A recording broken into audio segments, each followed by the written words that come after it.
Yo, yo, yo, yo, yo, yo, yo, yo, yo. Welcome to the ABG show. It's your dog, Toddy in the building. Also got my co-host with the most, Mark is also in the building as well.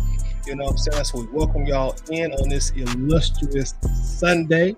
You know what I'm saying? As we get closer to preseason, then regular season. It's almost here, y'all. It's been a long, hot, humid summer. But we are almost here, and we're glad you're here with us today as well. You know, so today, what we're going to talk about a little bit today, we're going to talk about, of course, training camp. We're going to talk about training camp today. We're going to also discuss Falcons defensive coordinator Ryan Nielson also today as well.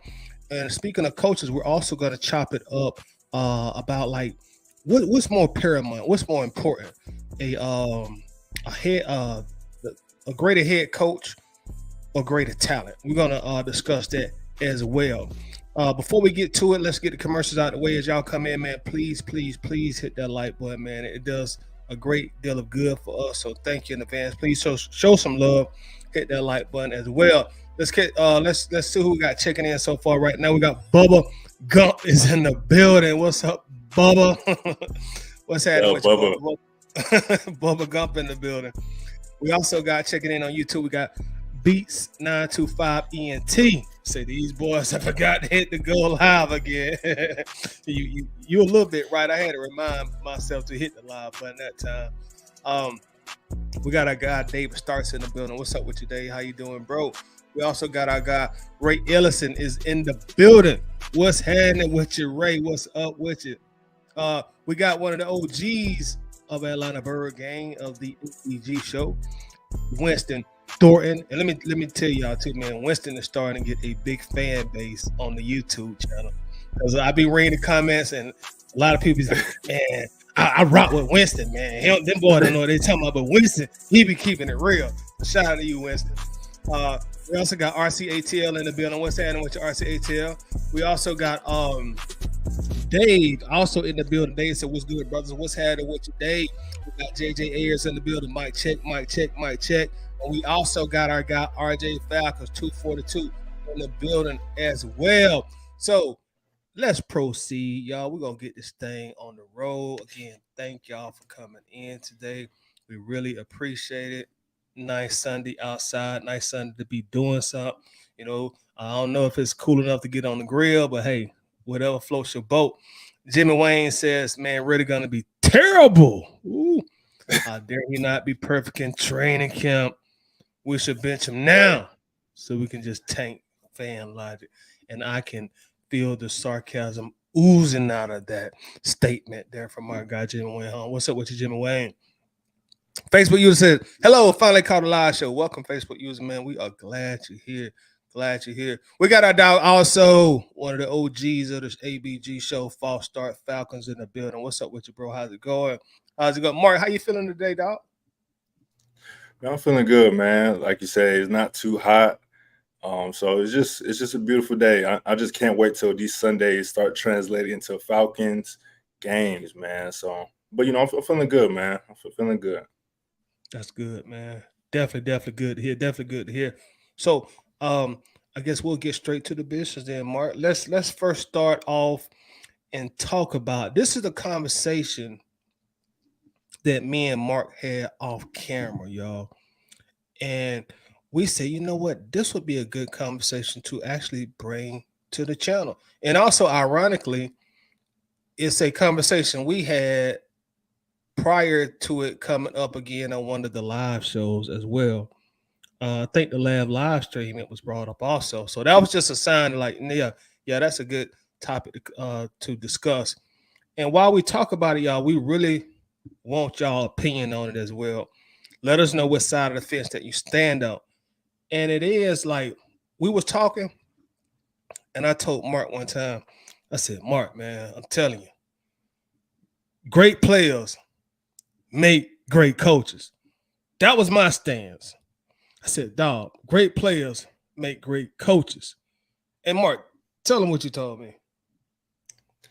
I mean, I agree with that. I mean, the analogy you used at the time, if I remember correctly, was, Phil Jackson and Shaq and Kobe.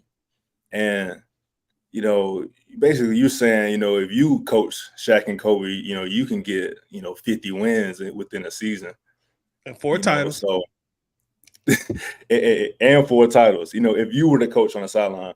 But, I guess my argument is, it really does take great coaches to have success in this league. I mean, the whole league is full with top athletes.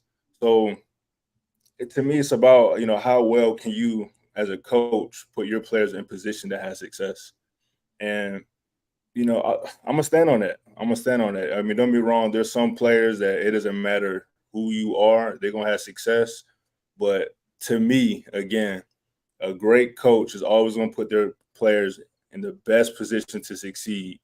And that's what makes, great offenses, great defenses, in my opinion, are the coordinators. Gotcha. And while I'm coming from it, like they kind of both go hand in hand, but I really strongly feel like great players just make great coaches. And I also use Belichick as an example. Right. I think it was Dave and maybe Kelly on the Waffle House edition. They talked about it as well. Um, but I was like, man, look at Bill Belichick. Not taking that away from Belichick, but look at Belichick before Brady. Look at Belichick during Brady, and look at Belichick after Brady. Man, without you take Tom out of the Belichick resume, that's an average head coach. That's an average head coach, Mark. You take Brady out of Belichick's resume, he's an average head coach. I mean, I disagree. I mean, to me, not only, especially for Bill Belichick, since he is a head coach, it's not necessarily about your team's success. If you continue to have guys underneath you, your assistant coaches, your coordinators continue to get head coaching jobs, to me, that is a sign of great coaching. Because essentially, as a head coach, you're teaching your assistant coaches, your philosophy and, what you want to be executed. So, and it's the same thing for the coordinators. The coordinators are doing the same thing with their assistant coaches. So, to me, I think that is just, I mean, I know that's a hot topic right now because, Brady left, went to Tampa, got a ring after Belichick. But look at his defenses. Look at Bill Belichick's defenses throughout that run. His first handful of seasons with Brady, or even the years that they were winning the Super Bowl, would you really say that was because of Brady? I mean, I know it's easy to say now when we look back, oh, Brady got all these championships. But in the beginning, it wasn't the defenses, in your opinion? They played a major part, but the magic didn't happen until Tom got in there. That's when the magic happened. And I know you can say, well, look at his stats in the Super Bowl. And that's valid to a degree, but it was something about Brady being the leader that he eventually became and being able to rise in some of the toughest and biggest moments that really propelled that team to greater heights. Um, if Brady don't get hurt, I think the Pats are still like the Falcons. They're probably still ringless, and Belichick's probably fired in 2003. And the football history as we know it is totally different. So I'm giving most of that credit to Tom. Tom left. He left New England, and then he came and brought his ass down to Tampa in our division. And he led the Bucks to a Super Bowl. So I'm putting my money on Tom in the talent over the great coaching. But I guess in my opinion, what credit does Belichick get for drafting Brady, for putting him in a position to do all those things? I know you said that Brady got hurt, but you meant Bledsoe didn't get hurt, right? Yeah, we wouldn't know about Brady. We wouldn't know about Brady. Appreciate it. And I think that is just ridiculous. That is absolutely ridiculous because there were so many moving parts, and we know football is a team sport. There's no way the quarterback was that good to elevate that whole franchise and organization consistently for so many years and it had nothing to do with Bill, the guy that drafted him, the guy that put him on the team. So I mean, I'm torn because there are instances when you do have those great players that can help you elevate. But come on now, we're going to completely ignore what Bill Belichick has been able to do consistently. I mean, they don't pay anybody on that team. They never Right. pay players on that team. They continue to just put people in this system and teach them, the New England way, not the Brady way, the New England way. So to me, again, I'm about to sound give like me a Skip give me Bayless right here, but the New England way is the Brady way. That's the Brady way.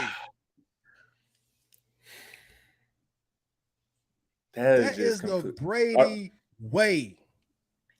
So you're saying Bill Belichick is a trash head coach? That's basically what you're saying. I'm not saying that. I'm definitely not saying that. What I'm saying, because I think he's a very good coach. I think he's a very, very good coach.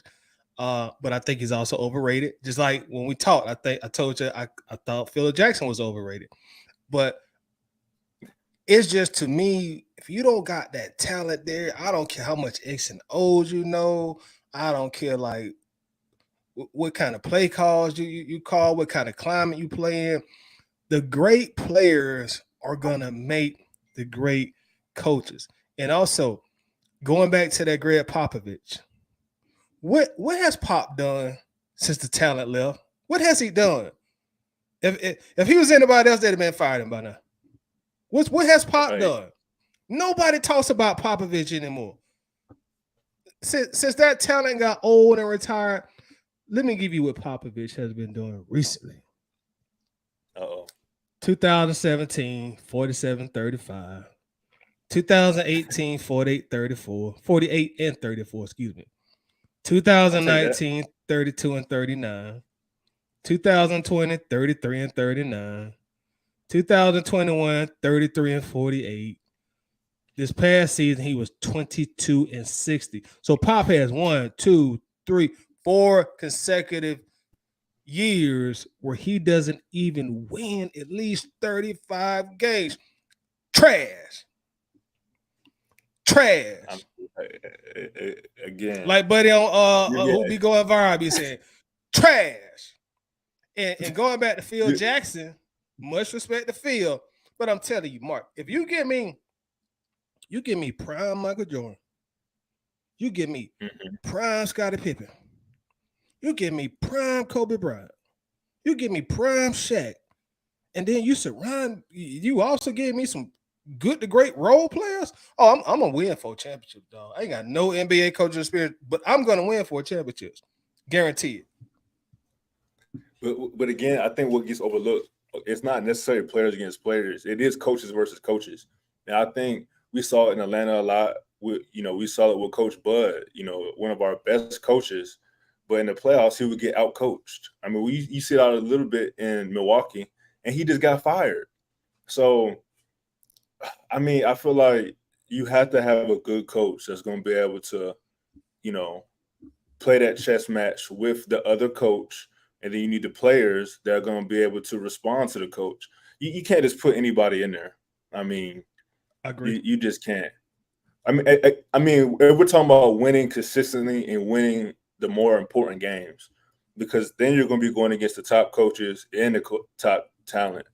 So I mean, this argument to me, I think they go hand in hand. You need good players to be a successful head coach, but there's certain guys, that are going to be detail oriented, that are going to be able to deliver their message better than others. And I think that's extremely valuable. And, that's what makes a great coach. Okay. I can definitely respect that point of view. All right, let's stay on this, Mark. But let's see what the people think. You know what I'm saying? Let's see whose side they on most. All right. You want to go ahead and read that from Mark Money? Yeah, so Armani says, I agree. You could be the best coach in the world, but without the talent, you're not going to go anywhere. That's a fair point. David Stark says, absolutely. Great players make great coaches. You're not winning without great players, no matter how great your scheme is. It's not about the X's and O's. It's about the Willies and Joes. Oh, I like that, David. Right, David. See, David said it perfectly. I love it.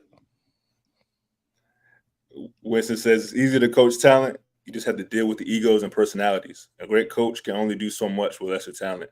Look at the Nuggets with George Karl and Melo. Got it. We got Roderick in the building. He said, take those defenses away from Brady, and he's not a help. Roderick, thank you. Speak.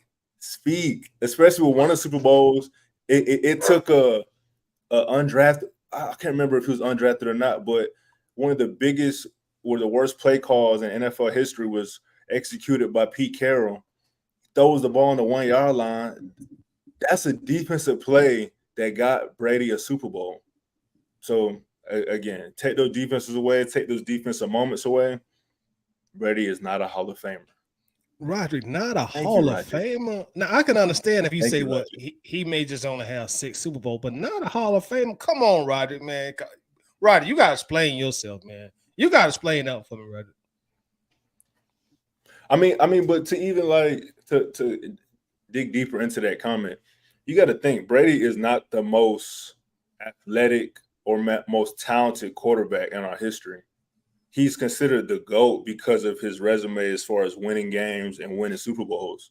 But as we know, it's a team sport. So there's no way we can say that he was just so talented of a player that he just willed his teams to wins. That is not what happened when we revisit history. Like, it was a team effort. And, you know, he was the head of the snake. I mean, I'm not going to take that away from him. So explain them last few years of his Tampa career at like age 50 when he went down there balling. You know what I'm saying? Them teams were won deep. A Super Bowl. Those teams were deep. Tampa wasn't that far away. Tampa had Bruce Arians. They had a solid head coach. You know, they had Todd Bowles, solid defensive coordinator. He's probably better off as a defensive coordinator. And they was deep. They was getting people, you know, Fournette, Mike Evans, Chris Godwin was already solid. Like, he probably went into a more that was probably the most talented team he played on. If we really looked at it, that may have been the best team he ever won on.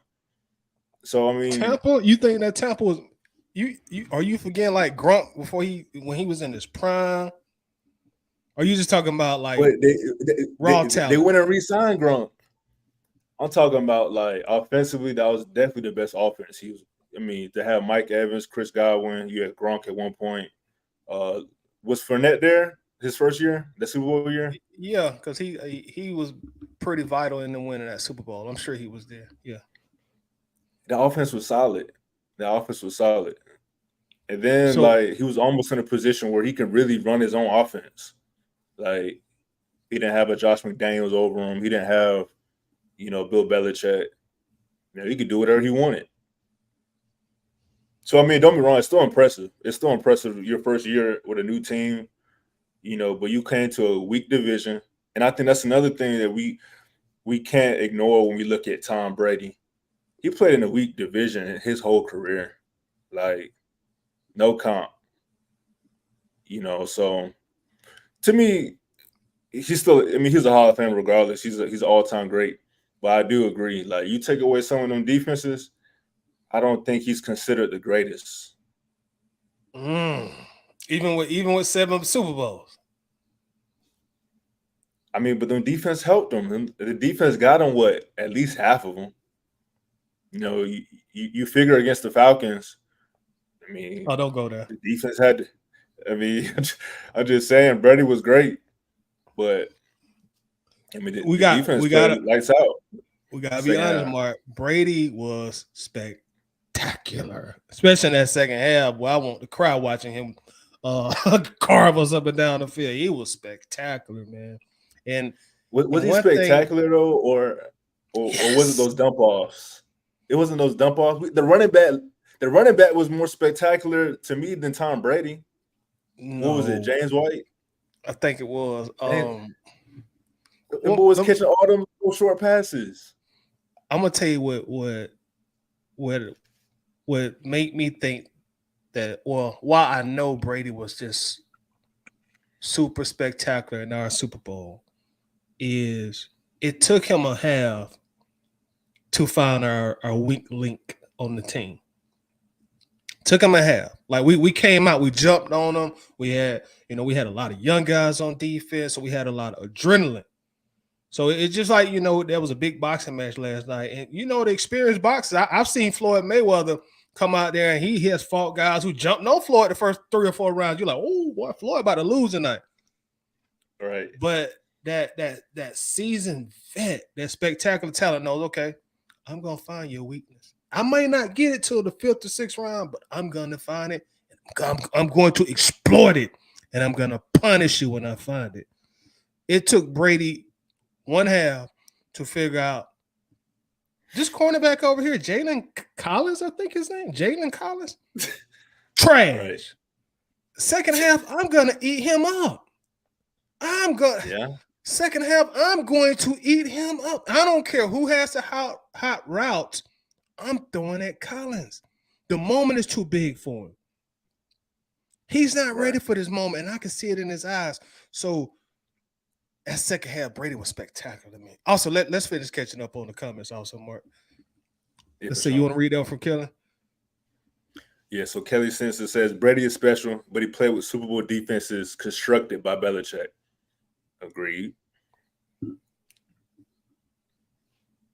You see, Eric Rose says, yeah, you need a great to decent quarterback to be a great coach. You need a great to decent quarterback to be a great coach. You agree with that? In today's Philly NFL, won a Super Bowl. Philly won one with Nick Foles, Baltimore, Joe Flacco. To be a great coach. He said great to decent. We got to keep in mind though, what's the old boy? His name escapes me for some reason right now. Who got hurt? Carson Wentz. He was about to win the MVP if he didn't get hurt that year. Right. Which I'm gonna talk about later. All right. Well, let's keep going. Abel says, thank you, Tidy. That's a great example. The Patriots dominated for so long with Brady.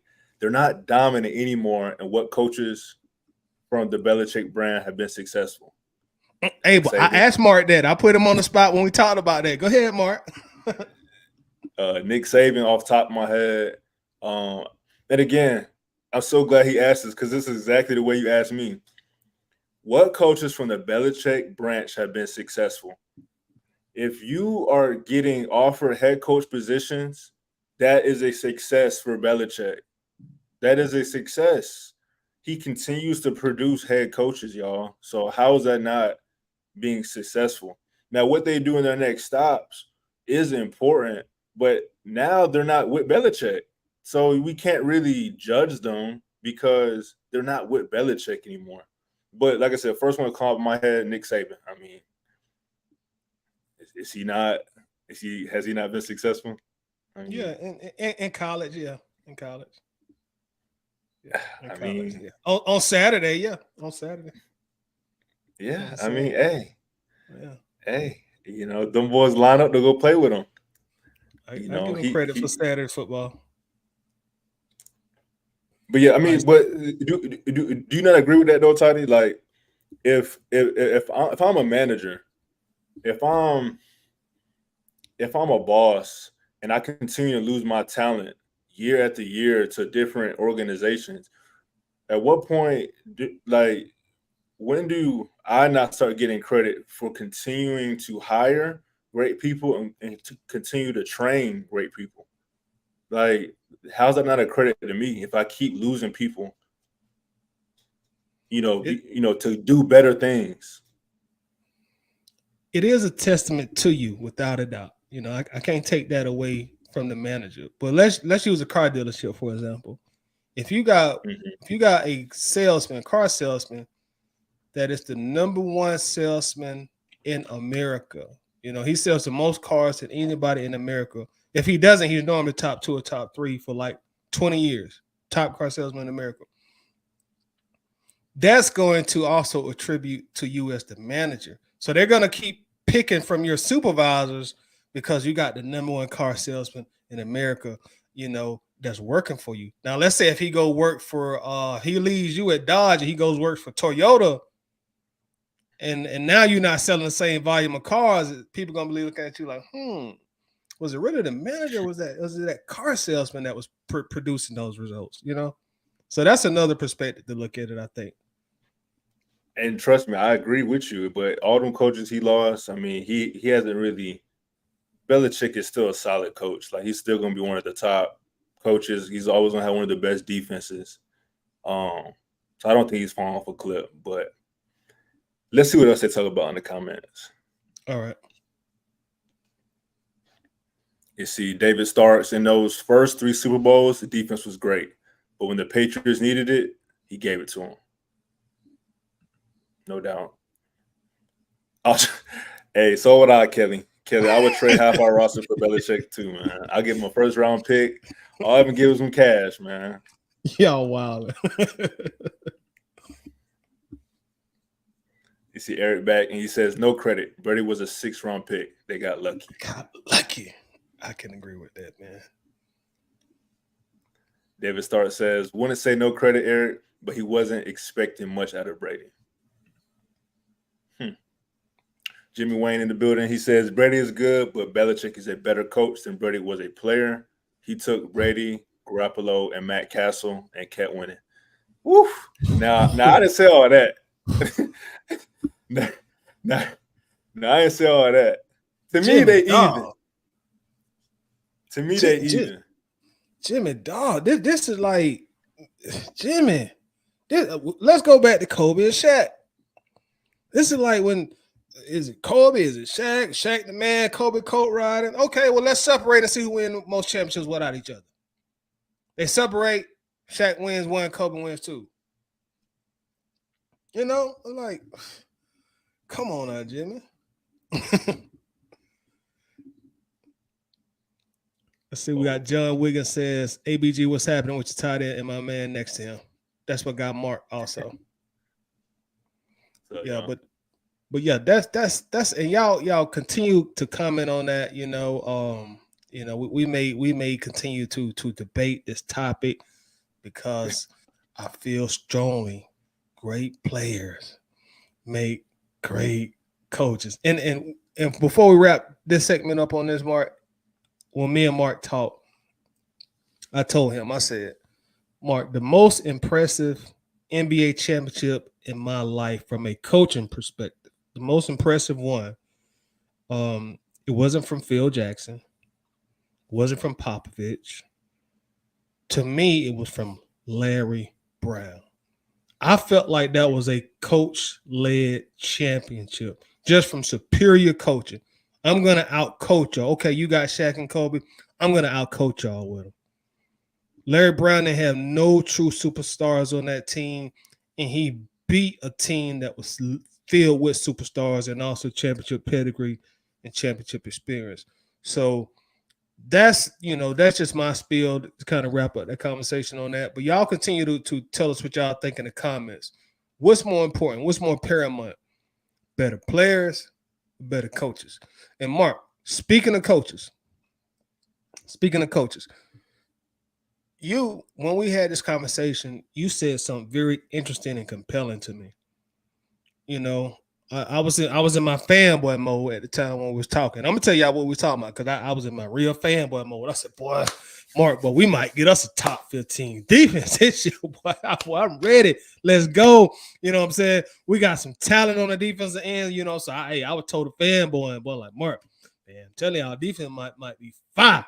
My defense might be the SHIT this year. And Mark, tell them your perspective of what you told me. What Ryan Nielson, respond to them as you responded to me.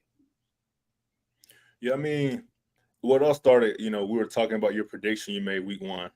If you go back to that live, I think it was last Sunday, you predicted the Falcons to win 24-10. Or was it? Yeah, it was a 2-touchdown win. 24-10. And my thing was, hey, it sound good. Hey, I hope so. That would be exciting, man. We'll come on here, for the post-game show. We'll be excited. We'll have good energy. But I just wanted to, temper the expectations because even though we added pieces, we still have a brand new defensive play caller. I mean, and it's just like that's something I don't want to overlook when we get into this. We have a lot of new pieces and we have a new play caller. So how can we expect week one to be an improved defense? I mean, that's just where I'm at. And maybe I just want to, you know, lower my expectations so I don't get, my heart broken. But does that make sense to you? Like we got a new defensive play caller. He's never called plays in the NFL. Better And we're talent on expecting him defense. to Just like our I just conversation, he got better talent. He got better talent. but at what point are we going to be realistic? I mean, if you just look at history, I feel like one of the best comps for this Ryan Nielsen defense and this Ryan Nielsen situation was the 2021 Philadelphia Eagles. So, like you said before, going into 2020, Carson Wentz was a hot name, had a great season, had one of the best seasons. He was in position to win MVP, and he got injured. And, or matter of fact, that might have been even 2019. Forgive me. But point being, they were in a position where they still drafted a quarterback in the second round in Jalen Hurts. Similar to us, we know we got our quarterback in the third. But the point is, I think it's a similar comp because when Jalen Hurts ended up making his first start going into week one, he had a brand new defensive coordinator as well. And to me, I just think it's a good comp. I mean, if y'all don't know, his name is Jonathan Gannon. He just got promoted to the Cardinals head coaching position. And he was in the same position as Ron Nielsen. He's coming onto a defense with some talent, but he never called plays before. He was a DB coach for a long time. Ironically, he actually started his NFL career here in Atlanta with Bobby Petrino. In 2007, he was hired as a defensive quality control coach. So you go from 2007 starting with the Falcons, you fast forward to him now being a defensive coordinator in 2021. And in his first season as a play caller with solid talent and not a rookie quarterback, because at this point he had a couple starts underneath his belt, but going into a season with a younger quarterback, they actually ended up beating the Falcons, ironically, again, that first game of the season, 32-6. So 32-6, you're looking like, okay, we're going to have one of the top defenses. This new defensive coordinator is, he's that guy. But he came back to reality. They ended up finishing that season ranked 17th. They gave up about 23 points per game, 220 passing yards, and gave up over 100 yards rushing. So to me, that's more of a realistic comp for this Falcons defense and Ryan Nielsen is to kind of be middle of the pack. We're going to have games when we look good. But, again, this is a brand new defensive coordinator. So I just wanted to set those expectations for our fan base because I know we signed a lot of guys. We got a lot of new names, a lot of exciting players, a lot of prove-it players on this defense. But we also have a brand new defensive play caller. So it's important to just look at history, look at comparables to see what we can expect at Ryan Nielsen, going into this exciting season. Damn good points. So I guess I will rebut and say the fact that we went out and we spent a great deal of money on the defensive side of the ball. We brought in Jesse Bates. You got Big Grady coming back. You got Calais Campbell coming. You got Taquan Graham, who showed a lot of good potential last year. And you also got Bud Dupree, who you brought in. You got AJ coming back. A lot of, well, I'm gonna say a lot, but a good deal of experience at the cornerback position. So with us just on paper, with us having a much talented roster on paper, that doesn't like kind of detour like your frame of mind or your thought with us having a first year defensive coordinator? Again, it's going back to our last conversation. You don't think the talent might supersede the coaching? Not necessarily, because even looking at that 2021 year from Philly, they had pieces. They had a lot of all pros throughout the team. They had a solid team. They ended up finishing 9-8 as a team. So I feel like that is more of a realistic, to me, regardless of talent. It's your first year here. It's a first year for a lot of these guys. A lot of names you're calling on. It's their first year too. So it's just unlikely to have all these pieces gel so quickly. But that's nothing to take away from Ryan Nielsen. I'm actually excited, for him to be our defensive coordinator. But I think the hype and what people are expecting is going to actually happen next season. Because when you look at the 2022 season for the Philadelphia Eagles, so again, remember, first year with Jonathan Gannon, they ended up being ranked 17th. The next season, which was last season, they ended up being ranked 4th. So they dramatically improved. Then when you're looking at points per game, I mean, they only gave up 20. That's a good number to be at, regardless of the offense. They allowed the least passing yards last year at 180 a game. I think that's where a lot of teams want to be. Now, I think that the Philadelphia Eagles, as we know, is a great team to copy, essentially. Yeah. And then as far as rushing yards, last year they ended up allowing just over 120 yards. So I mean, again, I think with the talent and with this new defensive coordinator, we can be successful. But I just don't want people to be surprised if it doesn't happen as soon as they're expecting. Okay. Well, let me pose this question to you, because you're making a lot of fair points. All right, we spent a great deal of, and I'm reiterating this, but we spent a great deal of money on the defensive side of the ball. Rebuild. In your opinion, do you feel like you've invested so much money into the defense? That's been the focal point, obviously. Do you feel like, let me just ask you straightforward, do you feel like the Falcons should have hired a more experienced defensive coordinator, somebody who has actually called plays before? Do you think that would have bowled us better to sign somebody with experience? Hard to say. It's hard to say, and that's a great question, because that's what I'm blaming Arthur Smith on. Because again, going back to the Bill Belichick conversation, to be a great head coach, it's about who you hire. It's not about just about the players. It's about what coordinators you put in position to lead your team. And when you look at Arthur Smith's first defensive coordinator hire, he brought Dan Pease out of retirement. So you want to talk about experienced guys. We saw one of the most experienced defensive coordinators ever here. So I can understand you wanted a fresh look, a younger guy that can, be more detailed, be more hands-on. But it seems like, at least to me, I think to you, this is a very important season for the Falcons. And if I'm Arthur Smith, I don't know if I feel comfortable bringing in a brand new defensive coordinator to start calling plays. Like if this was, I think this is the perfect hire for Arthur Smith year one. This is the perfect marriage. You get a year or two to kind of grow together. Arthur Smith played offensive line in college.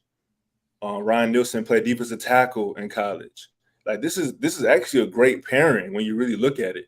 But it's like the timing is questionable, because we may see Ryan Nielsen just for this one season. Again, I think he has potential to be a great coach. Even in 2021, with the Saints, when you look at his resume, he was about to leave the Saints to go be the defensive coordinator for LSU. So we're not the first team to think that he's capable of being a defensive coordinator. And the reason why he didn't go to LSU is because the Saints offered him the assistant coach position to kind of keep him in house. So 2021, he was an assistant coach and the D-line coach. Then this past season, he was a co-defensive coordinator and the D-line coach. So I mean, again, like it has me torn. Like I think experience with this group would have been the better hire. But I can see how, he's a guy that really does have the potential to be one of those top defensive coordinators going forward. And I can see how Arthur Smith wanted to kind of get him before it was too late. Mark, you just said a very key statement, man, that really it resonated with me, and it made me think. you just said you think this would have made better sense for Arthur Smith to bring him in year one, and that way they can grow together and gain more experience as a head coach and a defensive coordinator who's actually calling his own plays. So that's a damn good point you made.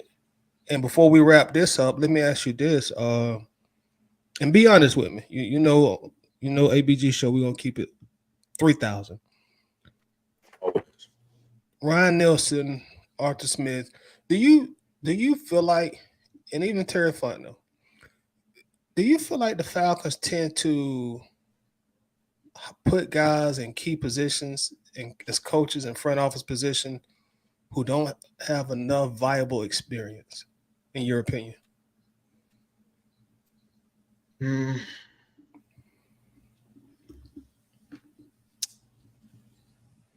I mean, I understand, like, your question, because a lot of it falls on Arthur Blank and who Arthur Blank has hired.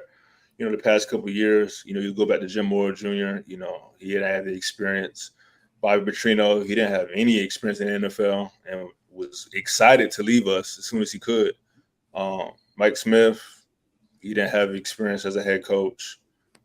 Dan Quinn, he didn't have experience as a head coach. I mean, so you see the trend. It's continuing to happen.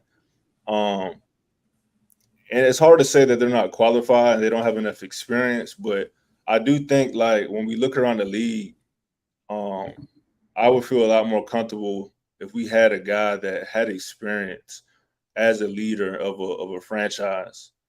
And I just don't understand why.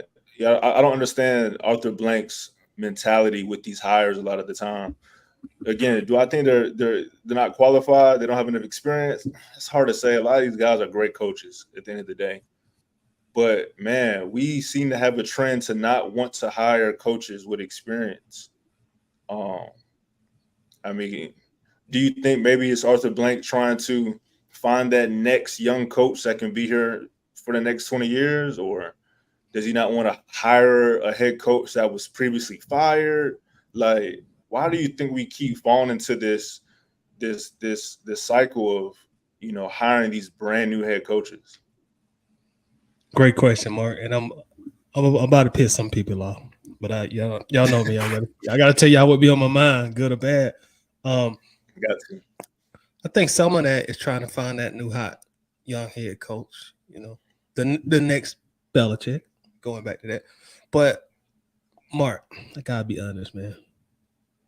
I love Arthur Blank. That's my dog. That's the homie.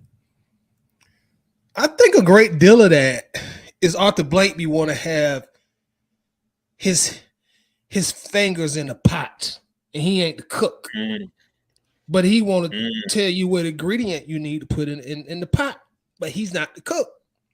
He want to tell you how much salt you should use, but he's not the cook. He want to tell you how much or how less amount of onions you need to use to bring in the flavor or to increase the flavor, but he is not the cook. He mm, wants to tell you what side dishes you should serve, but Arthur Blank is not the cook. He's the owner of the restaurant, but he's not the cook. mm. And I think that's why, going back to Dimitrov, going back to Fontenot, and going back to every single head coach he's hired has never had previous head coaching experience. I think that's why he does it. Mm. My opinion. No, I My opinion. mean, there's plenty of evidence that is leaning more or less, than an opinion and actual fact. Again, when you look at the GM hires, like you said, looking at Terry, looking at Thomas Dimitrov, I mean, these guys are rookies. They don't really come off as yes man, but I mean, like you said, like, he owns a restaurant, but he's not the cook, and he needs to stay out the kitchen. Like, just stay out the kitchen, man. And maybe that is what's holding us back, essentially. Because again, I like the Ryan Nielsen hire, but shoot, I almost like it better. We might as well make him our head coach, like, because he has those aspirations, So it's almost like, again, this is a reach, and forgive me, audience, for going this far, but it's almost like we were better off making Kyle Shanahan the head coach than DQ. You know, you want to keep these elite guys somehow, some way, and you saw the Saints try to do it. They try to keep him by making him the assistant coach. They try to do it by making him the co-defensive coordinator, but it wasn't enough to stop him from making, to take the interview with Atlanta, because it wasn't a lateral move. We were, looking to promote him. So I think that's another reason why signing him really doesn't make sense. I mean, it makes sense if we want to have success, don't get me wrong, but if he's good, like Jonathan Gannon, we're gonna lose him in 2 years. Because again, Jonathan Gannon, first year, defensive coordinator, went 17th overall. Then he went 4th overall in total defense, and now he's with the Cardinals. So, and then if Arthur Smith is still here, he's gonna have to go find somebody else. So again, man, like I said, I'm excited about the hire. Because I think he does have plenty of experience. I mean, he's been coaching defensive line for damn near 17 years. So yeah. He's experienced. A lot of the guys on defense are excited about him. And I know the fan base, we're excited about him and the defensive pieces in this season. But, we're hearing a prediction week 1 with 24-10. It made me have to be like, all right now. We playing that good out the gate. Man, watch out, NFL. Watch out. All right. So what we'll do is we'll go ahead and we'll wrap this segment up. But before we do, let's check out what some of the feedback we got about Ryan Nielsen. Our money checking in says Ryan Nielsen got a top 10 corner and safety and veterans on the D line. The defense is going to be much better. I think so. Also, our money. Our guy David says Fairpoint Market normally takes time for new places to jail, for new pieces to jail. Excuse me, I ain't got my glasses on. How fast Nielsen jails this one, we'll see. But from the reports I've read, the defense has won the day in camp, and the new guys look good. Ray Ellison says, I felt that on paper. The organization took defense seriously. I think they did also as well. Jonathan Jones checking in. So what's up, fellas? What's happening with you, Jonathan? We got Roderick Reddick checking in. Says, love the conversation about realistic expectations from the team. Appreciate you, Roger. Thank you very much for joining us. I do definitely appreciate it. Winston says, no, with the talent that we drafted the 2 years before Nielsen, we needed developmental abilities to get the best out of them. That's why we bought in Gray to worry about the back half. We got Wallace checking in. Says, what's good, Todd and Mark? What's happening with you, Wallace? What's happening? One of the OGs. Ray Ellison, do you think that Nielsen is more of a Terry move or Arthur move? It seems that Terry had eyes on him for a while and believes in what he brings to the team. Mark, what you think? Wow, that's a great question. That's a great question. Because when you think about it, it probably is more of a Terry move. Which again goes to my point of maybe Terry's trying to get him his guy just in case Arthur don't work. Again, you heard it here first on the ABG show, but don't be surprised if, regardless of how this season goes, if Ryan Nielsen gets an interview, if, again, hypothetically, Arthur Smith isn't here next season, don't be surprised if Ryan Nielsen doesn't get some interviews immediately, because it really could be Terry bringing in a guy, that he's very familiar with. And I will add, I do remember hearing the interview when they were starting the defensive coordinator search. I remember Terry saying, and I'm paraphrasing here, but he said something to the effect, my job is to find a defensive coordinator that meshes well with coach. And he was talking about Arthur Smith. So I think that probably was more on Terry. Right. Jay Jones says, I think this year's faculty the most balanced team we've seen in a while. I definitely hope so, Jay. Definitely hope so. Wallace says the Saints defense didn't really get back to the defense they had when they won their Super Bowl until Nielsen got there to help out the defensive front. So that should be good news for us, man. False Star says, I agree with that. The Tampa team was the best team he was on overall. So he was agreeing with your earlier point on that, Mark. Abel says, we got Big Jelly on defense. We're going to dominate. I like it, Abel. I love it. Yes, sir. Davis has agreed about Blank Tide. I've been telling people Blank's ego rivals Jerry Jones. You know they got their little billionaire beef. One by yacht, the other one by yacht. They got their little thing going on. Um, Right. One of the OGs, Travis Preston, checks in. What's up, Travis? Says, what's up, fellas? Arthur Blank wants yes man, like Jerry Jones. Another Jerry Jones reference. That's why Jones kept Jason Garrett so long. Jimmy Johnson was a free thinker, and Jerry didn't like that. But they brought trophies. Good point. Dwayne says Terry do come off as a yes man. Banging on Terry Funk. No, says Dwayne. He came here banging. What's up, Dwayne? Wallace says, I disagree with Mark because how many times have there been top GMs and head coaches out there that Mr. Blank wanted? You got a rebuttal to that, Mark? I can't think of one of the top head coaches he's wanted off top, or GMs. I mean, we've had Thomas Dimitrov pretty much his whole time. Yeah, I can't think of any top head coaches out there, Wallace. I mean, definitely let us know, what names you thinking. But yeah, I can't think of no top guys we wanted or interviewed. All right, and Travis says Arthur Blank is Jerry Jones Jr. Wallace says, but Mark, is no difference with us having a chance to lose. Nielson would be the same way that we lost the offensive coordinator to head coaching jobs, and that's part of the business. And Wallace finished up. He says, I think both of them was in on the Nielson hire. Possibly so. Possibly so. So that was a great conversation, Mark. Great conversation. Great perspective on your part as well. We're gonna finish up, y'all. We're gonna talk about training camp. Training camp is here. It is here. Finally, end of July, Falcons training camp. So anybody that went to camp, tell us what you think about training camp in the comments, man. We want to hear from people who went to training camp. So let us know if you went to training camp, and just share what you thought about camp. Share your views, your comments, what you like. What did you like when you was watching them? What you kind of dislike? We're eager to hear from y'all.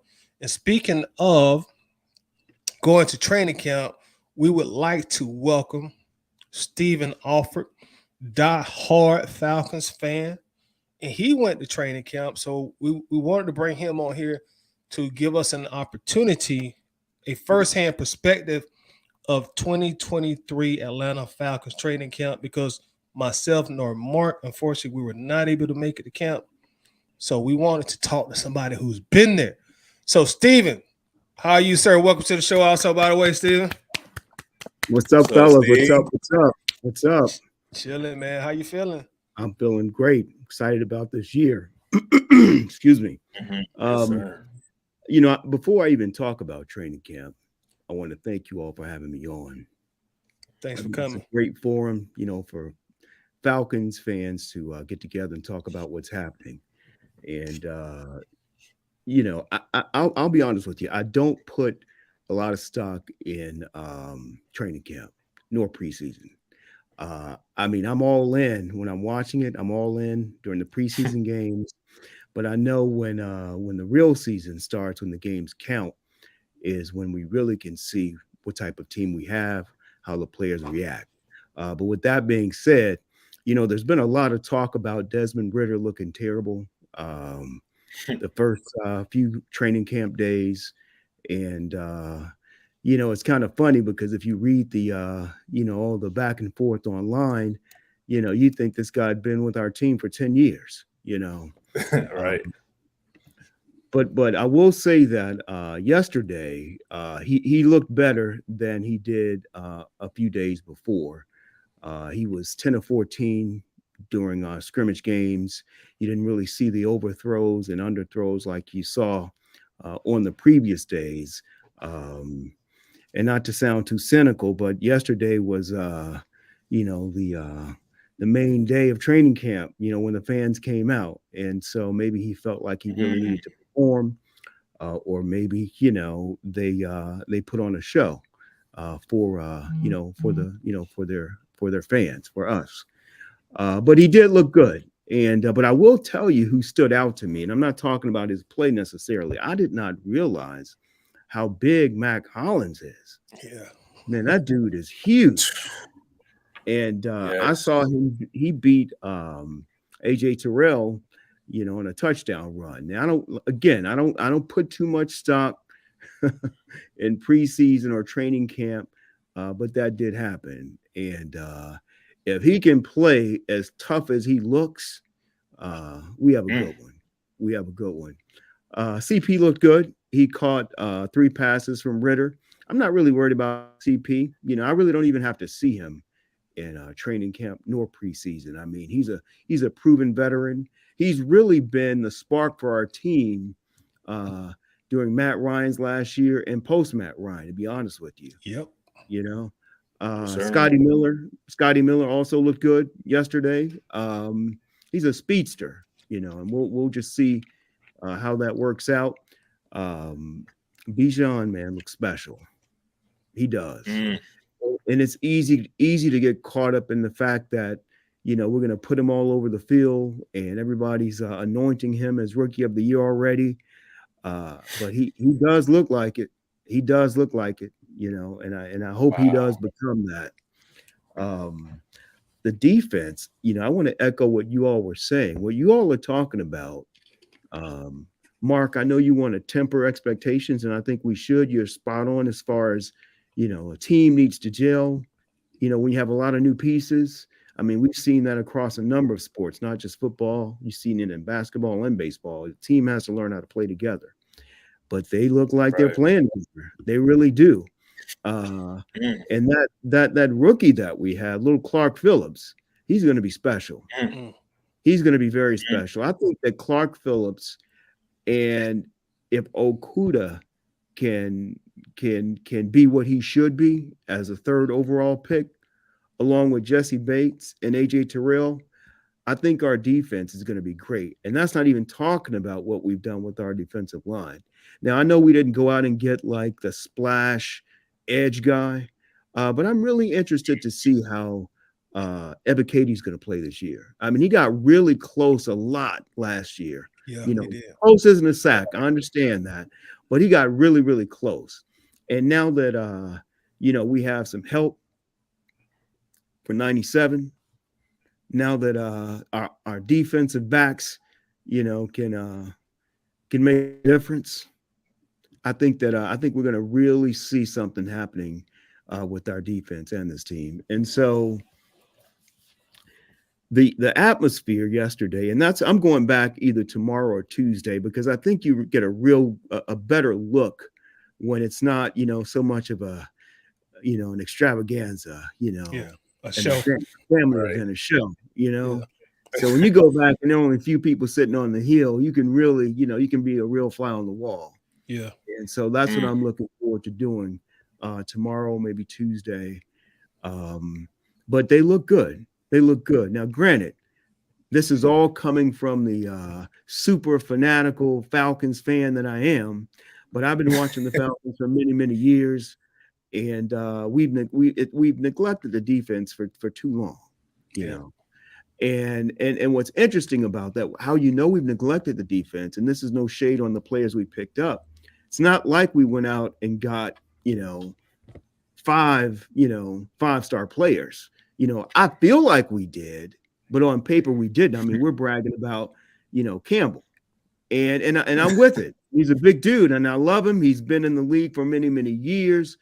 But he is a little long in the tooth, but I think he'll be great for us. But the reason I'm saying that is because it just shows you how long we've neglected the defense, how excited we are about the pieces that we put together. Now, but I'm one of the excited ones. And so, it's all going to come down to, as everybody said, Desmond Ritter and how he plays. I think what's good, though, is we've surrounded him, with a lot of offensive talent. We have Algier, we have Bijan Robinson, we have CP, we have Kyle Pitts, we have Drake London. And that's not even talking about the players who may surprise us that we don't really know about right now. Yeah. I've heard about this back Washington. I didn't really get a chance to check him out yesterday, but he's supposed to be very nice based on everything that I've read. But I mean, hell, we have enough running backs, to open up a Costco. Yeah. Yeah. That's no big deal. But still, I think I really like where we're going. Honestly, I do. I just really, I'm with Ritter.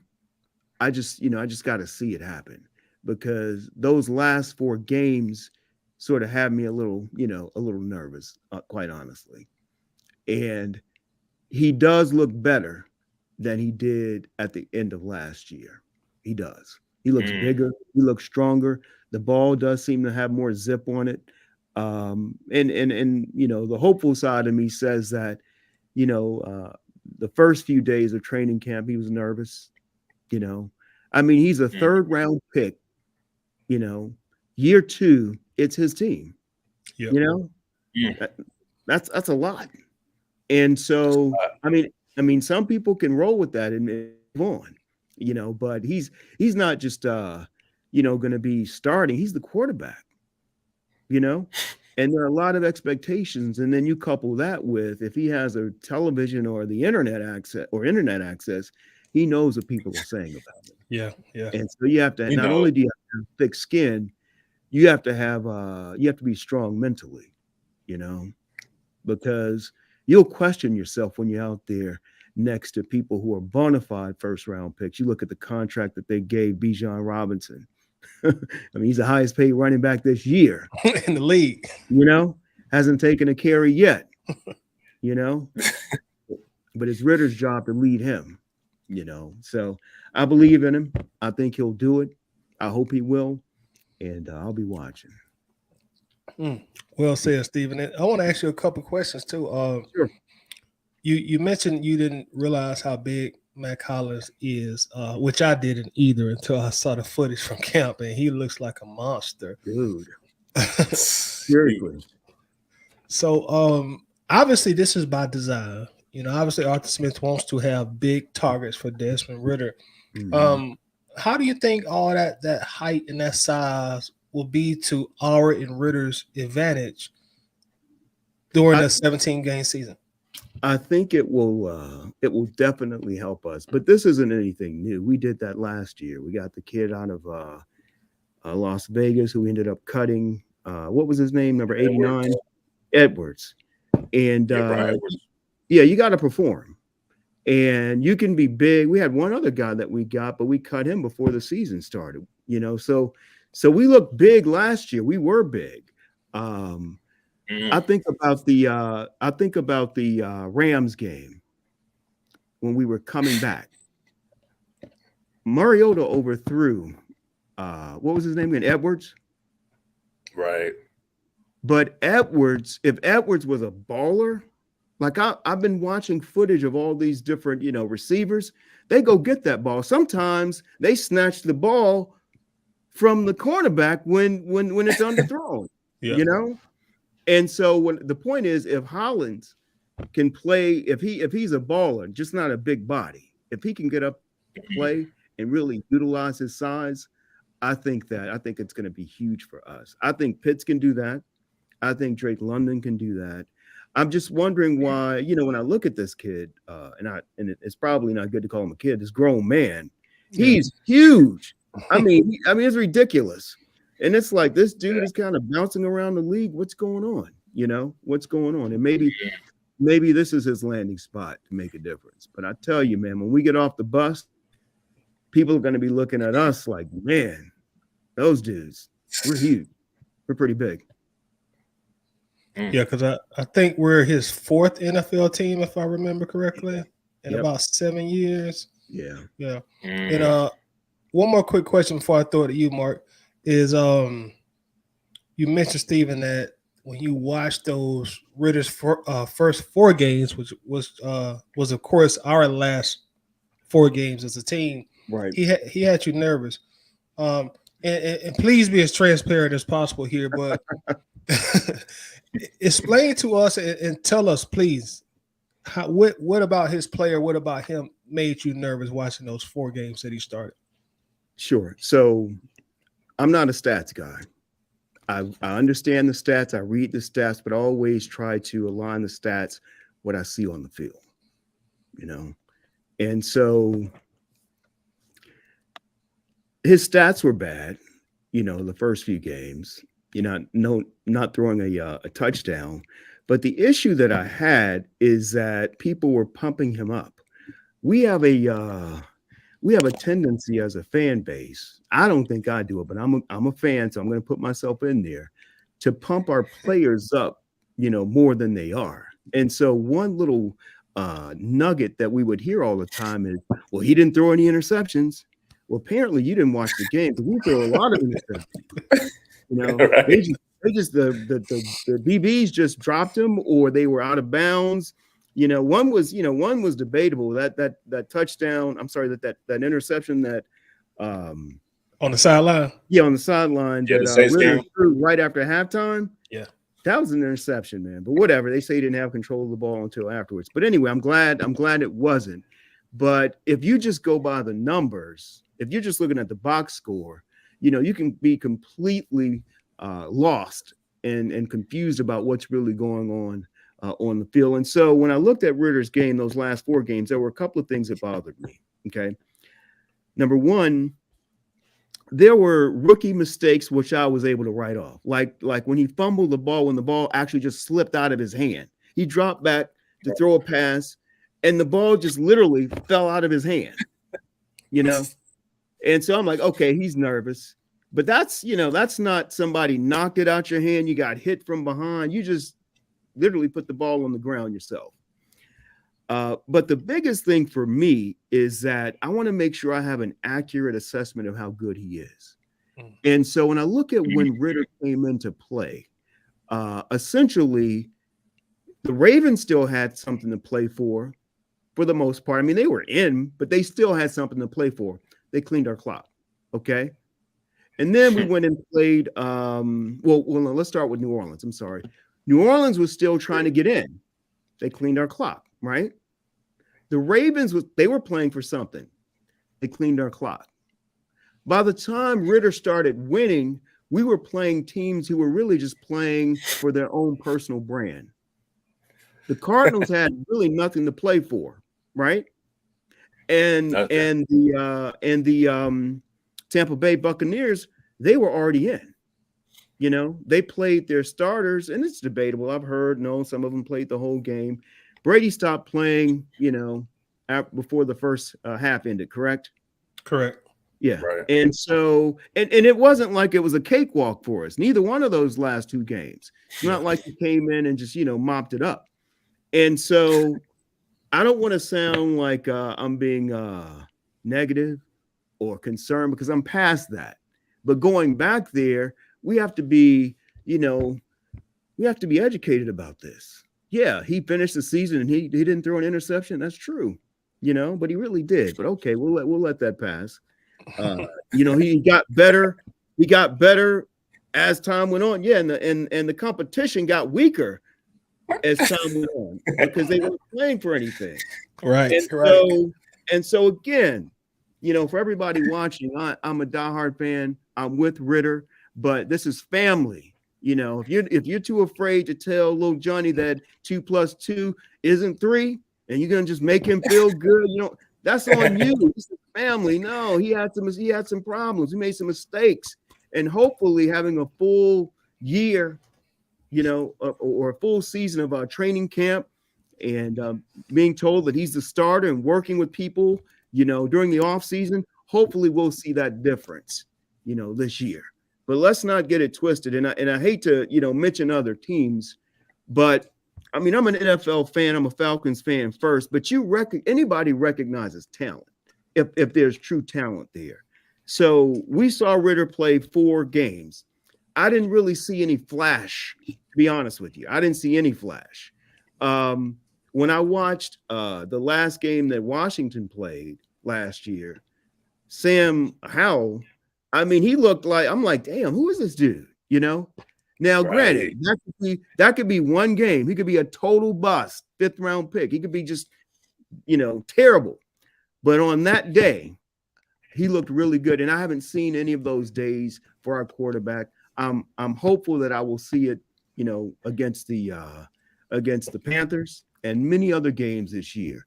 And so I know, I really hate segments like, I don't like to spend a whole lot of time on segments like this, but the fan in me wants to drill down and say, hey guys, we're family. Let's keep it real. We all want Ritter to win, and he looks good now, but don't try to sell me on what he was the last 4 games. He wasn't, so go Ritter, go Falcons. Hey, go Falcons, man. And I definitely appreciate your honesty because sometimes the truth hurts. So that leads me to my next question. When you talk about the defense, you're saying they're looking good, they're flying around. Do you think it's more of our defense is looking good or our offense is looking bad? Because we're playing each other. So I mean, obviously it should be iron sharpen iron. But like from your opinion, from your seat at training camp, which one do you think it more is? Is it the defense or the offense? I honestly think that we won't know until the season starts. I'd like to say the defense looks better only because we went out and spent so much money on it, and it's like confirmation bias. It's like, okay, we expect the defense to look better. Okay, they've been winning. Okay, they're better. Offense is still good, Right. but the defense, they're much better. But it's hard to say. Bijan looks good. The receivers look good. Algier looks good. It's just that during scrimmage games, I would say the offense looked a lot better yesterday. But if you look at all of the days, and I wasn't there on all days, I was looking at footage probably just like you guys and reading clips. I would say that the defense, they and the defense didn't look bad yesterday, even though we're saying the offense won. The defense looked great. They look great. So I think the defense really is better. I think they are. But we'll see when we play other teams and see how we gel when we're playing, another team that we don't practice with. Right. Yeah. I mean, and the good thing for the Falcons, we have plenty of room to improve. I mean, we were one of the worst defenses last season, so we should be better. Just with more experience with Arthur Smith, let alone. And lucky for us, we get to go against Miami. We get to practice against them all week. So we'll have a good idea by next Sunday or by the next, after they practice to see how we really are. But I guess, just talk about Bijan. I mean, everyone talks about he's special. I know you were on the show before, and we compared him to maybe playing the Deebo Samuel role. I mean, there's a lot of different possibilities. From your time at camp, what excited you the most with Bijan Robinson? I'm not excited about him lining up in the backfield running the ball, even though I think he'll do great as a back. But I don't think our pick makes sense if he's just going to be doing what Algier did last year. I think he has to be a weapon that we move around the field with Algier still back there or CP still back there or CP out wide. I mean, we need to have it such that the defense that we're facing, they don't know what we're going to do. Do we cover Pitts? Do we cover London? Who are we going to focus on? Is it Bijan? Is it Algier? Is it Janus? I mean, that's what we need. Now, if he's just going to line up in the backfield, they can focus on that. And that's not to say that he won't be successful. But if you get him in space, most backs that are quick and shifty, they are just unstoppable when they're in space. And if we get him in space, I think that I think the teams are going to start focusing on him. And that's going to open up a lot for our other playmakers, whether it's Pitts, Algier, London, and some of the other players who we have. But yeah, he's special. We had this from the Dixon way. He was out there at training camp as well, and he's saying Pitts is still a decoy, even in practice. How do you feel about that? I think he is, but I think that you were talking about Arthur Blank earlier being Jerry Jones Jr. Tidy. I think that Arthur reads the paper and watches the news, and people are like, "What the hell, y'all? They don't know how to use the unicorn." That's the narrative about Kyle Pitts. They don't know how to use it, And so hopefully he will not just be a decoy. We need to use him. He's huge. He's fast. He can catch. I mean, he's what they call the unicorn. It's debatable depending on who you talk to, but I think he is. But we'll never know if we don't put him on stage, if we don't give him that opportunity. I mean, he did, catch. He did what he had 1,000 yards. His rookie year, he almost broke the record. I hate that he didn't. I was mad about that. I mean, I think that if you're that close, throw him the ball. It's not like we're trying to get in the playoffs. I mean, I know we were close. It was kind of like this past year. Give that man the ball so the Falcons can say we have the tight end that holds that record. We can something to celebrate. Damn. Right. Right. But no, I think that he may be a decoy on some plays, but I think that I think because he hasn't been such a dynamic player in the league, I think what's new is going to be what's focused on, and I think that teams are going to focus on Bijan. If they see him in motion, they're going to focus on him. Based on how he lines up, they're going to focus on him. And so, I mean, I don't know. I wish I could get into the head of the coaches, but we'll see. Hopefully not. Yeah, and I want to ask you this too, Steve. When you went to camp, and this is a lot of what I've been seeing or reading, during camp is the attendance from the fans.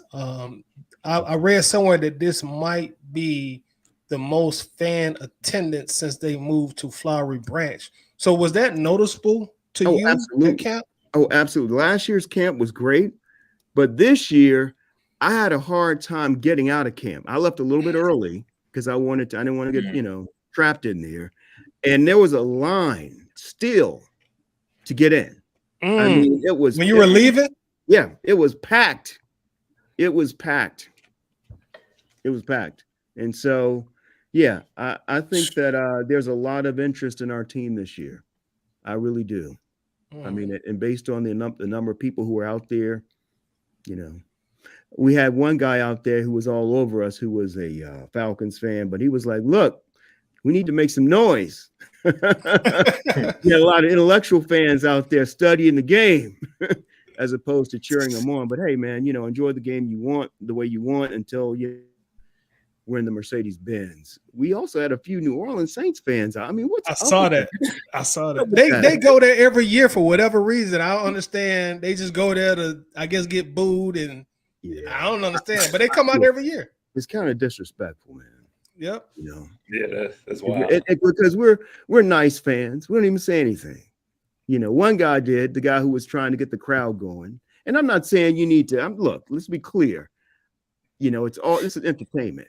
So if they're Saints fans, they're welcome to come and watch a better product on the field. That's fine. But at the same time, it's disrespectful, in your gear and everything, because I remember after the first game last year, the Saints fans, I saw a video, they were beating up a Falcons fan in the Benz. Yeah. Did you all see that? Yeah, I saw it. That's ridiculous. Yeah, I remember that. It was all over social media. Yeah. So, well, hopefully, and the big thing about it, I think, is because Atlanta is such a transient city. You have so many people here from all over, and they bring their teams with them. They'll support the Falcons until we're playing the Raiders. They'll support the Falcons until we're playing the Bengals, and then you have so many people here that came here from New Orleans. That I think that's why it's like that. But anyway, that's just an aside. Yeah, that I forgot to mention. Yeah, you're right. A lot of New Orleans people came during the Hurricane Katrina thing, and they never went back home, which is cool. Yeah, that's fine. Definitely fine. One quick question for you, and then I'm gonna throw it back to you here, Mark, before we wrap up. Mm-hmm. Steve, I want to walk back to our off-season hot button topic, which is Desmond Ridder. You said a lot of things that really caught my attention when you mentioned that, you want to be realistic about your team and your quarterback, especially when you're talking to family. It's not like, we're talking amongst Saints fans, Bucks fans, right. Panthers fans. I'm sure 98% of the people that are watching this are Falcons fans. Right. And I share the same sentiment as you did. when I watched Ritter, it was like, okay, he looks like a third rounder. I recall the first game against New Orleans, and I'm watching that, and I'm sure we all do this as fans. You kind of talk and analyze within yourself, things that you don't necessarily say out loud. So I'm saying to myself, well, he looks like a third rounder. He played bad. That was a terrible game for a quarterback, but that was his first game as a starter, so I'm not tripping. Right. I'm not gonna get on social media and just down him because he's a rookie, first game jitters. I expected him to look bad against New Orleans, in New Orleans. I don't know if that was a good idea. Right. But as you say, as a fan base, we tend to, and this is our fan bias, but we really tend to elevate guys higher than they should be. And I remember the commentary after that game from Falcons fans. Oh man, Ritter looked pretty good. Ritter looked pretty good. I'm thinking to myself, what game did y'all watch? It was terrible. But he was a rookie. Right. And then you go to the Baltimore game, another bad game. But again, he's a rookie. I'm not gonna bash him. You're a rookie. You got to go through these growing pains. We all fell off the bicycle and scraped our knees before we learned how to ride it with confidence by ourselves. Yeah, and they were playing with their backup quarterback too, by the way. Yes, they were. And as you mentioned, the last two games, you're playing two teams who don't really have nothing to play for. They're just saying, can they meet this incentive-based contract to have a better vacation than they normally may, or buy one extra Mercedes, or get that mob out, Right. And that's when Ritter looked his best, specifically against Tampa without Brady, because the first half he had 25 passing yards, 1 touchdown, and 1 fumble. But once Tampa kind of pulled, most of their starters out, he really looked the part. So that was noticeable to me. And I'm kind of like you, I was a little bit nervous. And that's why going into the offseason, I'm like, hey man, we got to address this quarterback thing. If y'all want Ritter to be the guy, fine. But my preference was maybe to bring in a valuable veteran in here and let Ritter continue to be in the oven. So that conversation just really, really caught me to know that you shared the same opinion as me about Desmond Ritter. But he's our guy here. We're gonna root for him, we're gonna ride for him. But I'm like you, like, hey man, you gotta prove this. At the end of the day, I love you. You're my quarterback, that's my team, but you're gonna have to prove it to me. Absolutely. I couldn't agree with you more. I think even the fans who are saying the things that they're saying about how good he played know within themselves, what really happened. Otherwise, they didn't really watch the game. They certainly didn't study the game. Right. And probably like you guys during the offseason, I'll go back and watch the games again on NFL Plus and just see, what happened, what's our true weakness? Is the quarterback as good as we say he is, or is he as bad as we say he is? Who are the playmakers? Because when I think about last year, the two plays that stand out to me the most, and I am not advocating for these players at all, but the two plays that stand out to me the most that were like, were when Mariota hit Bird when we played Carolina, and he ran. I mean, he just took off. Yeah. For a touchdown. Again, when we played Cincinnati, granted, we got beat, but that bomb he threw when Bird, when Bird caught it. I mean, I think that may have been the only bomb we had all year. I think it was. Yeah. But the point is, there are a lot of things that happen, during the season. And what I've learned is most people, even fans, aren't actively engaged. They'll hear something, and I love our fans. I love, what they mean to our team. It's a brotherhood, sisterhood. But often people have their lives, and so they can't be as actively engaged. They'll hear, what they say on 92.9 The Game or what the NFL Network says, and that narrative kind of resonates, and that becomes the narrative, as opposed to, okay, let me watch this. Let me watch all 22. And I know that's taking it way far. Not everybody does that, but when you're willing to do that, you see what happens. Well, damn, such and such was open. He missed him. He didn't even, he didn't go through his reads, or damn, he should have cut this way. And that's easy for me to say from my couch, our players are obviously the best in the world as far as NFL players, but I don't think any fans, to be honest with you, most fans are not actively engaged because they're living their lives. They're going to work. They're doing the things that they do. And this is a part of entertainment.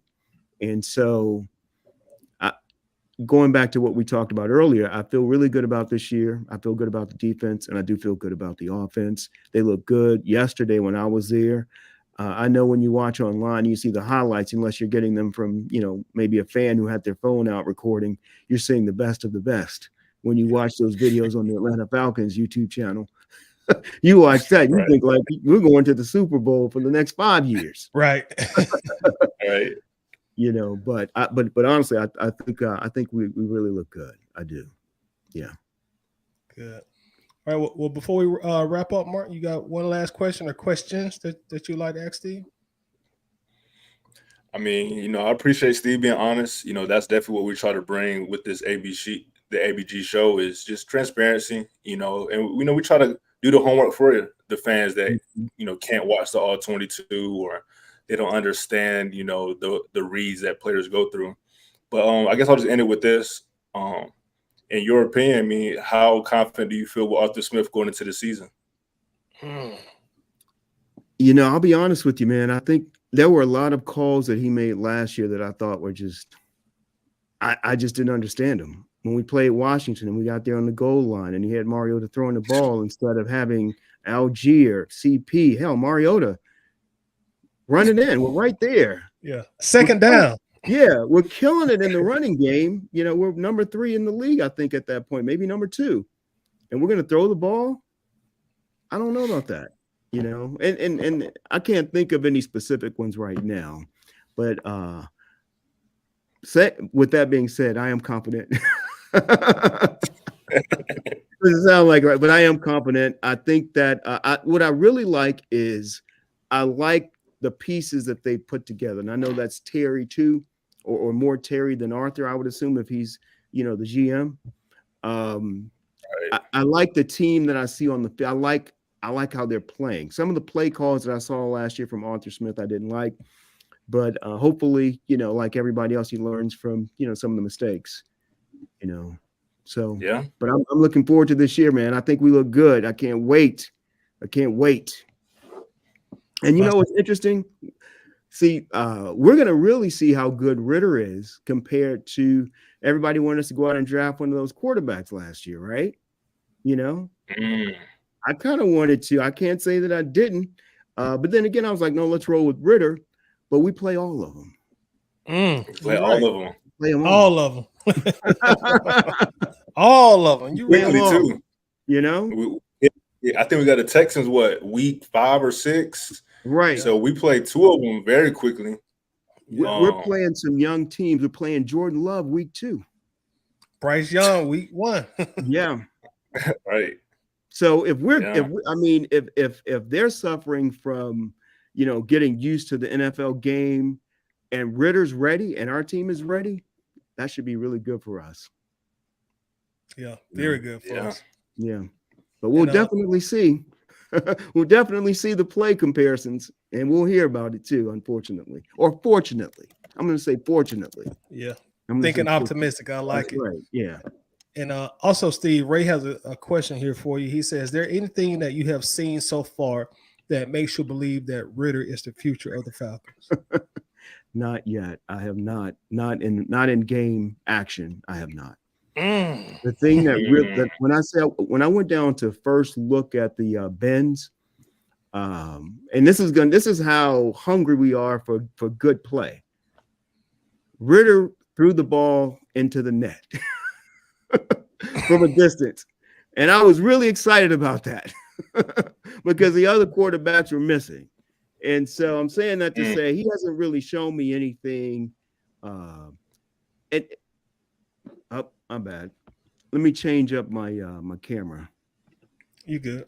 Yeah, but he hasn't really shown me anything in game action that would make me want to say, yeah, he's the future. I think it all depends on how he plays this year. I really do.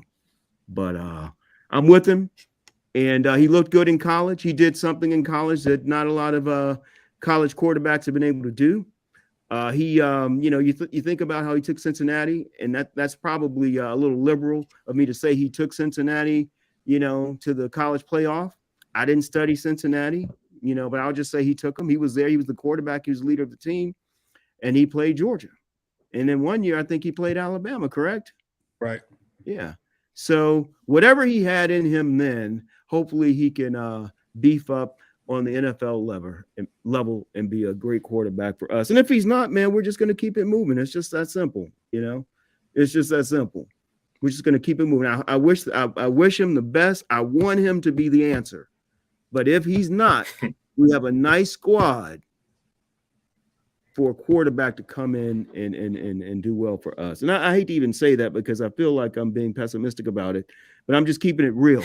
Right, right. You're being honest. That's what we want to hear. I'm with Ritter. Ritter's our guy. I have his jersey. He's going to ball out. But if I'm wrong, we're going to keep it moving. We're going to keep it. You got both of them, don't you? No, I just have I have the number 4 shirt. I have the T-shirt number 4, but I have the number 9 actual jersey. Yeah. All right. Well, we got from one Steve to the next. We got Uncle Steve checking in. What's happening, Steve? Steven. Uncle Steve says Steven is bringing that heat. You know what I'm saying? So that's from one Steve to the next. Speaking of Uncle Steve, y'all make sure to click on his profile, subscribe to his YouTube channel if you're not subscribed as of yet. Also, Steve is right on deck after us. So we're about to get ready to check out, make room for him. And y'all, I have posted a link to Uncle Steve's show in the comment section. So let's just move the traffic over to Uncle Steve's show and sit back, relax. You know me, I might even fire me up another cigar and check out Uncle Steve. But before we get out of here, I want to shout out to the co-host with the most, my guy Mark. Also, Mark, Atlanta-based team. You got a lot of investors in Atlanta who's probably looking in the Jacksonville market for an investment property. Mark, how can you help those people? Hey, I mean, I can help you. We can have a conversation. We can just talk about, what works for you, what works best for you. As you all know, if you don't know, I'm a realtor in Jacksonville, Florida. But, a lot of my experience in real estate was actually in Atlanta, was actually in Gwinnett County. So I'm familiar with the Atlanta market. I'm familiar, again, to be an expert in the Jacksonville market. And like I said, I'm here to help, man. So if you need any help, you can find me on Instagram at Marquise Training. If you need even more help, just go to my website, Marquise Training. And I have a lot of tools that you can use yourself to get a lot of answers. So like I said, I'm just one call away. And Mark, you can help them whether they're buying or selling. Is that right? Yeah, buy, sell, invest. Like I said, I have a lot of experience working with investors. A lot of experience working with buyers. So try to be that one-stop shop. And, again, just try to bring you value. Awesome. And also, Steve, once again, man, thank you for being a guest today and giving us some fantastic insight. Man, we are looking so forward to this season and also having you, a part of the panel and continue to give us the great analysis also, Stephen. And before we wrap up, Stephen, you got any upcoming projects or how can people find you, if they want to follow you on social media? Go ahead and plug yourself. Yeah, I'm on Twitter at SJ Alford, and on Facebook I'm Stephen Alford. And what I'll do is because I'm thinking about creating a profile specifically for my Falcon commentary. I'm a Falcon fanatic, behavior. And so I'll definitely share that. But right now it's SJ Alford at SJ Alford. You can hit me there. All right. I appreciate you inviting me on and talk about it. I love this stuff. I live it. I eat. I love it. So thank you. Hey, you're welcome, brother. And like I said, I look forward to the entire season. With that said, y'all, as y'all know, I'm Toddy. You can find me at Atlanta Burke.